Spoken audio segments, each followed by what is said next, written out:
నమస్తే కడప వార్త.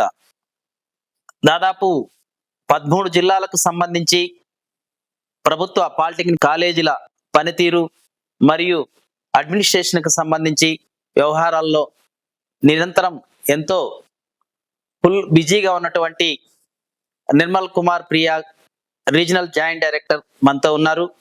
ఈ పాలిటెక్నిక్ కాలేజీ చదువుతున్నటువంటి విద్యార్థుల భవిష్యత్తు గురించి, వారి యొక్క ఎడ్యుకేషన్ ఏ విధంగా ఉంటుంది ప్రభుత్వ పాలిటెక్నిక్ పాఠశాలల్లో అనే దాని విషయం గురించి, మరే ఎన్నో విషయాల్ని ప్రభుత్వ పాలిటెక్నికల్ పాఠశాలలకు సంబంధించిన కాలేజీలకు సంబంధించిన అన్ని వివరాల్ని నిర్మల్ కుమార్ ప్రియా మనతో వివరించడానికి సార్ సిద్ధంగా ఉన్నారు. వారి నుంచి మరిన్ని విషయాలు అడిగి తెలుసుకుందాం. నమస్తే సార్. సార్ నమస్తే సార్. రమణ గారు. సార్, ఇప్పుడు మనకి ఈ ప్రభుత్వ పాలిటెక్నిక్ కాలేజీలకు సంబంధించి ఈ 13 జిల్లాల్లో ఎన్ని ప్రభుత్వ పాలిటెక్నిక్ కాలేజీలు ఉన్నాయి, ఎంతమంది విద్యార్థులు విద్యను అభ్యసిస్తున్నారు? సార్, ఇప్పుడు మన ఈ జోన్ 3, జోన్ 4 ఎస్వి రీజియన్ సంబంధించి 13 జిల్లాల్లో 54 గవర్నమెంట్ పాలిటెక్నిక్స్ నడుస్తున్నాయి.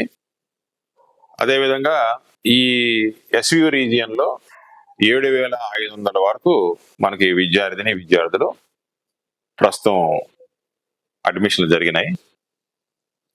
తర్వాత మనకి ఈ ఎస్వి రీజియన్ లో వచ్చేసి జోన్ 1, జోన్ 3 అండ్ జోన్ 4 కలుస్తుంది.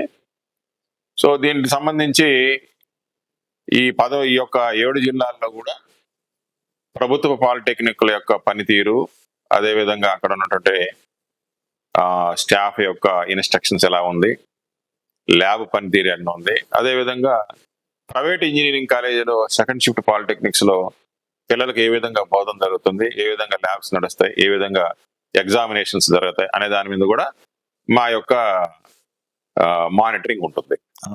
సార్, ఇప్పుడు ముఖ్యంగా ఈ పాలిటెక్నిక్ కాలేజీకి సంబంధించి చేరే విద్యార్థులు అట్లా ఎక్కువ మంది మెరిట్ స్టూడెంట్స్ బీటెక్ వెళ్ళిన తర్వాత బీటెక్కి వెళ్ళలేక, ఇటు డిగ్రీకి వెళ్ళలేక, ఇంటర్మీడియట్కి వెళ్ళలేక ఉన్నటువంటి స్క్రాప్ మాత్రమే పాలిటెక్నిక్ కాలేజీలో చేరతారు అనే అపోహ ఉన్నది ఇప్పుడు. రమణ గారు, అది నిజంగానే అపోహ. ఎందుకనంటే పాలిటెక్నిక్ లో చదివే పిల్లలు ఏ టైప్ ఆఫ్ మేనేజ్మెంట్ లో ఉంటారంటే ఇండస్ట్రీలో సూపర్వైజరీ క్యాడర్ లో ఉంటారు. అటు ఇంజనీర్లకి ఇటువైపు టెక్నీషియన్లకి మధ్యలో సూపర్వైజర్ క్యాడర్ లో పనిచేసేటువంటి విద్యకు సంబంధించిందే పాలిటెక్నిక్. మన పాలిటెక్నిక్ లో ఎక్కువ మంది పిల్లలు middle and below middle class పిల్లలే వస్తారు. రీజన్ ఏంటంటే ఇక్కడ మీకు తెలియదే ఉంది, ఇప్పుడు ఇంజనీరింగ్ కాలేజ్కి వెళ్ళాలంటే కొంచెం ఖర్చుతో కూడిన పని, కానీ వాళ్ళకేమో ఇంట్రెస్ట్ ఉంటుంది పాలిటెక్నిక్ చదవాలని. కాబట్టి చాలా మెరిట్ గల పిల్లలు కూడా పాలిటెక్నిక్ లో సీటు తీసుకొని చదివి, కొంతమంది ఎక్కువ మెరిట్ గల పిల్లలు పాలిటెక్నిక్ తర్వాత ఈసెట్ రాసి బీటెక్ వెళ్ళేసి, బీటెక్ విద్యార్థుల కంటే మెరుగ్గా చదివేసి మెరుగ్గా ప్లేస్మెంట్ సంపాదించేటువంటి పరిస్థితి కూడా పాలిటెక్నిక్ విద్యార్థులకు ఉంది. ఎందుకనంటే పాలిటెక్నిక్ కాలేజీలలో ఎక్కువ ప్రాక్టికల్ ఓరియంటేషన్ లోనే బోధన ఉంటుంది. ల్యాబుల్లో కానీ క్లాసుల్లో కానీ ఇండస్ట్రీ విజిట్లు ఉంటాయి. ఇండస్ట్రీస్ తో టైఅప్ అయ్యి ఎంఓఏలు ఉన్నాయి. ఎందుకనంటే మాకు క్వాలిటీ ఆఫ్ ఎడ్యుకేషన్ లో ఇది కంపల్సరీ. ఎందుకనంటే పిల్లలకి ఈ సూపర్వైజరీ క్యాడర్ లో టెక్నికల్ గా హ్యాండ్స్ ఆన్ ఎక్స్పీరియన్స్ స్కిల్ ఉంటేనే గానీ వాళ్ళు ఇండస్ట్రీలో పనిచేసే దానికి ఇది కాదు. కాబట్టి అదే మొత్తం అపోహే. బాగా మెరిట్ స్టూడెంట్లు కూడా పాలిటెక్నిక్ లో చేరతారు. మీరు ఒకసారి కానీ ఎంట్రన్స్ కానీ గమనిస్తే వాళ్ళకి 10th లో ఎన్ని మార్కులు వచ్చినాయో మనకు అర్థం అవుతుంది. కాబట్టి అయితే ఒకటి ఏంటంటే సోషల్ బ్యాక్గ్రౌండ్ మాత్రం మిడిల్ బిలో మిడిల్ వాళ్ళు ఎక్కువ మంది పాలిటెక్నిక్ అంటే మామూలుగా ఫీజులు కట్టుకోవడానికి స్తోమత లేనటువంటి తెలియగల పిల్లలు మాత్రం ఎక్కువ మంది చేరేదానికి అవకాశం ఉంటుంది. సార్, ముఖ్యంగా ఈ పాలిటెక్నిక్ కాలేజీలో చేరినటువంటి విద్యార్థుల యొక్క భవిష్యత్తు ఏ విధంగా ఉంటుంది? సార్, యాక్చువల్ గా నేను ఇప్పుడే చెప్పాను కదా, ఇది మిడిల్ మేనేజ్మెంట్ అంటే అటు ఇంజనీర్లకి కింద ఉండేటువంటి టెక్నీషియన్స్ కి మధ్యలో వీళ్ళు వారధిగా పనిచేస్తారు. ఏ ఇండస్ట్రీ తీసుకున్నా, ఏ ఆర్గనైజేషన్ తీసుకున్నా కానీ కీలకమైన మిడిల్ మేనేజ్మెంట్ లో డిప్లొమా వాళ్ళు ఉంటారు. మాకు ఇదేంటంటే ఎక్కువ మంది ఇప్పుడు ప్రజెంట్ మీకు ఎలా ఉందంటే ఒక ఇంజనీర్కి 3 టెక్నీషియన్లు ఉండాలి. ప్రజెంట్ కండిషన్ ఎట్టుందంటే ఒక టెక్నీషియన్ కి 3 ఇంజనీర్లు ఉన్నారు. ఒక టెక్నీషియన్ 3 ఇంజనీర్. అదే అనమాట పరిస్థితి. అంటే ఇంజనీరింగ్ సీట్లు విపరీతంగా పెరిగిపోయిన దాని వల్ల అది ఆ రేషియో టెక్నికల్ రేషియో ఏంటంటే టాప్ టు బాటమ్ ఒక ఇంజనీర్ కి 4 డిప్లొమా వాళ్ళు ఉన్నారు కింద పనిచేసేవాళ్ళు.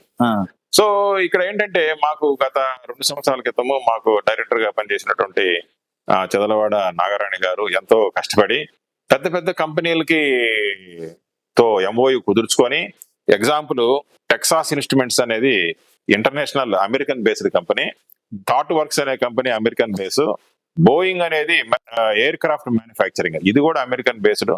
ఈ కంపెనీలన్నిటితోనూ ఇండియాలో ఈ పెద్ద పెద్ద కంపెనీలు ఓన్లీ గవర్నమెంట్ పాలిటెక్నిక్ లోనే ప్లేస్మెంట్లు తీసుకోవడం, నాట్ ఇంజనీరింగ్ కాలేజెస్.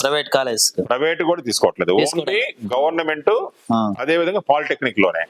ఇక్కడ ఈ విద్యార్థులకి ఇప్పుడు ఫర్ ఎగ్జాంపుల్ టెక్సాస్ ఇన్స్ట్రుమెంట్ గాని తీసుకుంటే, ఇంకోటి జస్ట్ నాగరాణి గారు అన్నారు కదా, చదలవాడి నాగరాణి గారు అంటే ఎవరు సార్?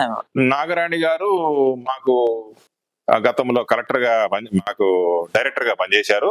ఇప్పుడు భీమవరం కలెక్టర్ గా ఉన్నారు. వీరు దివంగత చదలవాడ ఉమేష్ చంద్ర గారి ధర్మపత్ని. వారి యొక్క కృషి వల్ల ఈ సంవత్సరం మాకు 3,000 పైకి చినుకు గవర్నమెంట్ కాలేజీల్లో మేము ఇంప్రూవ్ చేసుకోగలిగాం ఇది అడ్మిషన్స్. అదే విధంగా లాస్ట్ ఇయర్ మాకు ప్లేస్మెంట్లు తీసుకుంటే 94% జరిగింది. 24-25 విద్యా సంవత్సరానికి గాను 94% గవర్నమెంట్ పాలిటెక్నిక్ లో పిల్లలకి ప్లేస్మెంట్లు వచ్చినాయి. Very good. అంటే 7,000 మంది చదివితే అందులో 94% ఉద్యోగాలు వచ్చాయి. సపరేట్ గా హెడ్ ఆఫీస్ లో ట్రైనింగ్ అండ్ ప్లేస్మెంట్ సెల్ ఉంది. అదే విధంగా ప్రతి గవర్నమెంట్ పాలిటెక్నిక్ లో కూడా ట్రైనింగ్ అండ్ ప్లేస్మెంట్ సెల్ ఉంది.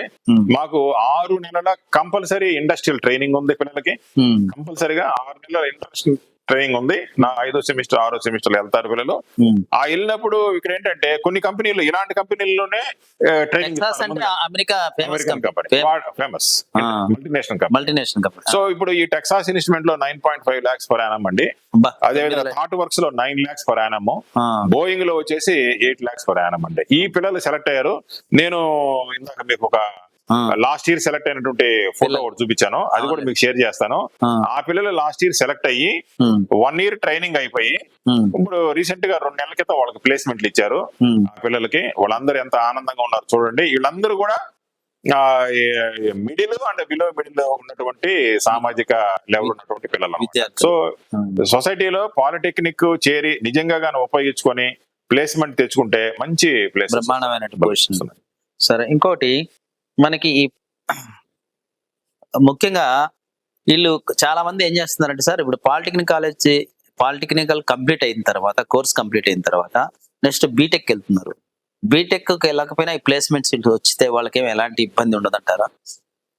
ఇబ్బంది ఉండదండి. ఎందుకంటే మంచి మంచి కంపెనీల్లో సెలెక్ట్ అయిన తర్వాత, ఇప్పుడు కరోనా వచ్చిన తర్వాత ఏఐసిటి ఒక కొత్త ప్రొవిజన్ ఇచ్చింది. ఏంటంటే ఆన్లైన్ లో కూడా హైయర్ ఎడ్యుకేషన్ చేసుకోవచ్చు అని. ఆన్లైన్ లో ఇప్పుడు నేను చెప్పినటువంటి ఈ చాలా కంపెనీలు కూడా వీళ్ళకి ట్రైనింగ్ అయిపోయి పోస్టింగ్ వేయంగానే ప్రతి శని ఆదివారాల్లో వాళ్ళ ఆన్లైన్ క్లాసెస్ కంప్లీట్ చేసి వీళ్ళకి హైయర్ ఎడ్యుకేషన్ చేసుకునేదానికి ఆస్కారం కూడా కల్పిస్తున్నారు.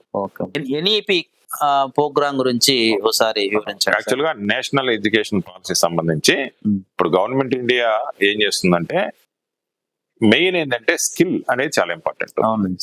నెక్స్ట్ ఏంటంటే వీళ్ళకి క్రెడిట్ సిస్టమ్ కూడా ఇంట్రొడ్యూస్ చేయమన్నది.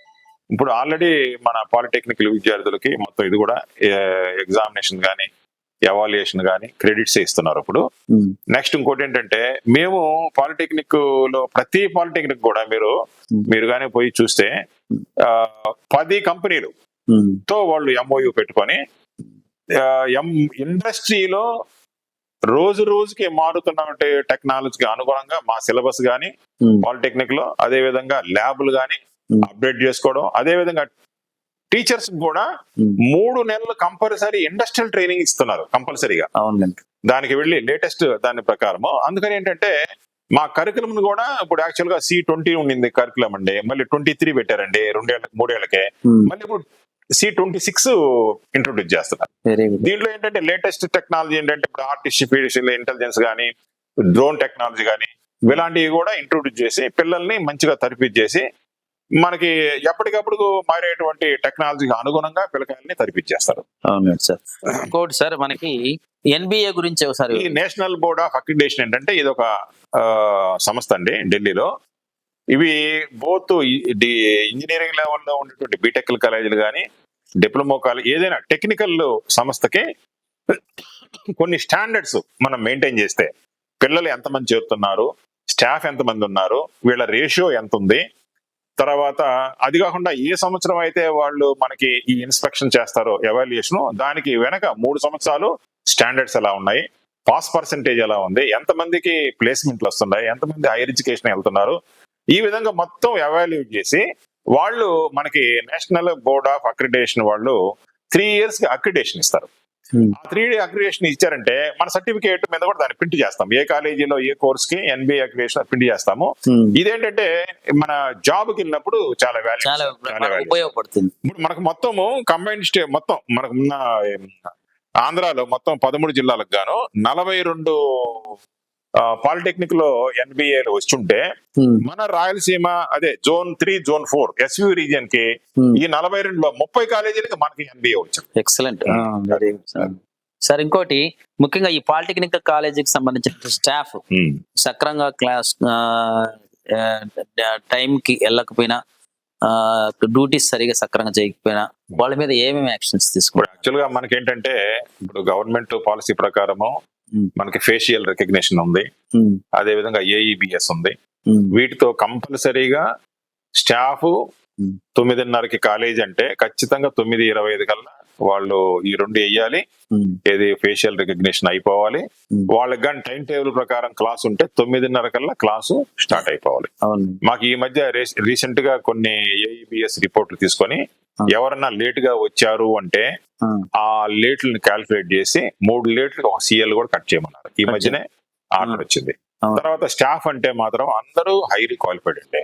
ఎక్కువ PhDలు ఉన్నాయి, MTechలు ఉన్నాయి. అదే విధంగా నాన్ ఇంజనీరింగ్ అంటే ఎక్కువ PhDలు ఉన్నాయి, MPhilలు ఉన్నాయి. తర్వాత స్టాఫ్ లొకేషన్ కూడా బాగా ప్రాపర్ గా ఉంది ఇక్కడ. అంతకు ముందు కొంచెము మిగతా 2 జోన్లలో కొంచెం స్టాఫ్ లేకపోతే మొన్న ఈ మధ్యనే గవర్నమెంట్ చొరవ తీసుకొని రేషనలైజ్ చేసి ఒక 200 టీచింగ్ అండ్ నాన్ టీచింగ్ పోస్టులని Zone 1, Zone 2 పంపించడం జరిగింది. ఆ రిమైనింగ్ పోస్టులని Zone 3, Zone 4లలో కూడా అడ్జస్ట్ చేశారు. చాలా వరకు కంఫర్టబుల్ గానే ఉంది. స్టాఫ్ ఏమైనా తక్కువ ఉన్నారు సార్? స్టాఫ్ అంటే మనకి ఈ Zone 3, Zone 4లో అయితే మాత్రము చాలా వరకు కంఫర్టబుల్ గానే ఉంది. మా ఫోకస్ ఏంటంటే మెయిన్ పాలిటెక్నిక్ ఒరిజినల్ గా టెర్మినేటింగ్ కోర్స్ సార్. తర్వాత వీళ్ళకి 89లో బీటెక్ చేసుకోవడానికి డిప్లొమా హోల్డర్స్ కి పర్మిషన్ ఇచ్చారు. కానీ ఒరిజినల్ గా అయితే పాలిటెక్నిక్ అనేది టెర్మినల్ కోర్సు అంటే బీటెక్ అయిపోగానే సూపర్వైజరీ క్యాడర్ లో విపరీతమైన డిమాండ్ ఉంది, పెరుగుతుంది ఇక్కడ ఇండస్ట్రీలో. సో మేము దానికి బాగా ప్రయత్నం చేస్తున్నాం. అంటే మాక్సిమం మీరు ముందు ఉద్యోగాలు చేయాలంటే మంచి కంపెనీల్లో ఒక 2 ఏళ్ళు పని చేయండి, తర్వాత మీరు బీటెక్ చేసుకోండి. అంతేలేండి. తర్వాత మంచి మంచి కంపెనీల్లో వాళ్ళకి మీరు ఇదయ్యి అంటే ఈ ప్లేస్మెంట్లు జరుగుతాయండి. మాకు ఈ అక్టోబర్, నవంబర్ ఎగ్జామ్స్ అయిపోయిన తర్వాత ప్లేస్మెంట్ స్టార్ట్ అవుద్ది. స్టార్ట్ అయిన తర్వాత మేము జనవరి, ఫిబ్రవరి ఆ ప్రాంతాల్లో అచీవర్స్ డే అని కూడా పెడతాం. మీ జిల్లాలో కూడా పెట్టాం. అచీవర్స్ డే అంటే ఎంతమంది సెలెక్ట్ అయ్యారు అంతే. అక్కడ లోకల్ గా ఉండే ఎమ్మెల్యేలు కానీ, పబ్లిక్ రిప్రజెంటేటివ్స్ కానీ, అధికారులు కూడా పిలిచి వాళ్ళ చేత ఈ ప్లేస్మెంట్ ఆర్డర్లు ఇస్తాం, పిలిచిస్తారు. ఈ కొత్తగా ఇది కూడా మేడం గారు ఉన్నప్పుడు పెట్టారు, అచీవర్స్ డే కండక్ట్ చేయమని. మాకు అప్పుడు రెగ్యులర్ గా జరుగుతుంది, ప్రతి సంవత్సరం అచీవర్స్ డే జరగద్ది ఖచ్చితంగా. ఇక్కడ కూడా తిరుపతిలో జరిగింది. పేరెంట్స్ వచ్చి అసలు ఇక్కడ చదివిన పిల్లలు కొంతమంది 2 కావాలి టెక్సాస్ లో సెలెక్ట్ అయ్యారండి. అసలు పేరెంట్స్ చాలా ఎమోషనల్ అయ్యారు. మా పిల్లలకి ఈ వయసులో ఎంత పెద్ద కంపెనీలో ఉద్యోగం అనేది వాళ్ళు ఊహించాల. సో ఇది ఈ విధంగా పాలిటెక్నిక్ లో వాళ్ళ యొక్క స్కిల్స్ ని, నైపుణ్యాన్ని మేము చెబుతున్నాము. మా మెయిన్ ఉద్దేశం ఏంటంటే పిల్లలు 3 సంవత్సరాలు ఫైనల్ ఇయర్ లో వీళ్ళు మంచి కంపెనీలో సెలెక్ట్ చేయాలనే, సెలెక్ట్ కావాలనే, ప్లేస్మెంట్ కావాలనే మా యొక్క కృషి గాని, మొత్తం ఉన్న సిస్టమ్ అంతా స్టాఫ్ ట్రైనింగ్ ఇవ్వడం గానీ, ల్యాబ్లు ఎన్బిఏ ద్వారా ఇంప్రూవ్ చేయడం కానీ, తర్వాత సిస్టమేటిక్ గా క్లాసులు తీసుకోవడం కానీ, ల్యాబులు చేయించడం కానీ, అసెస్మెంట్ అనేది రెగ్యులర్ గా.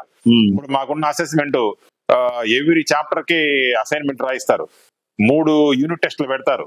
అదే విధంగా సోషల్ సంబంధించినటువంటి కొన్ని యాక్టివిటీస్ చేయిస్తారు లోకల్ గా. అవును. ఇవన్నీ కలుపుకొని వాళ్ళకి ఈ ఫార్మేటివ్ అసెస్మెంట్ చేస్తారు. అదే విధంగా సమ్మేటివ్ అంటే ఎండ్ ఎగ్జామినేషన్స్ చేస్తారు. Thank you sir. విలువైనటువంటి సమయాన్ని మాకు కేటాయించారు. Thank you very much. ప్రతి ఒక్కరూ తప్పనిసరిగా యూట్యూబ్ లోకి వెళ్ళి కడప వార్తను లైక్ చేయండి, సబ్స్క్రైబ్ చేయండి. ఇట్లు మీ జి రమణయ్య, ఎడిటర్, కడప వార్త.